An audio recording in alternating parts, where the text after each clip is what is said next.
praises of Henry Francis Fynn, Umbuyazi weTheku, as he was called by the Zulus.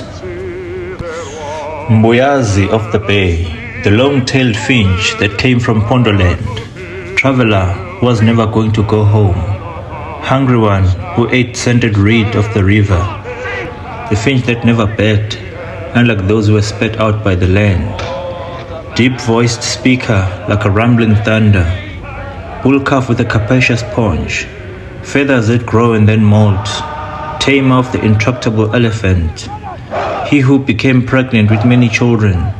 They multiplied as river after river was crossed, and then they became dogs and barked at him. He who, when he turned his back, looked like the tail of an antelope. Great swaying frame, he ran heavily but fast.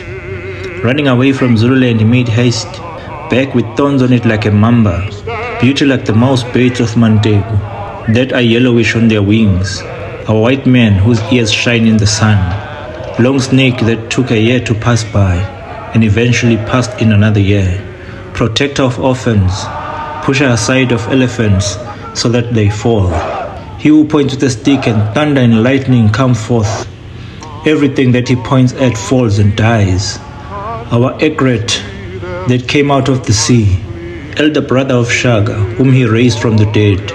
He took refugees out of the forest and nourished them so that they lived and became human again.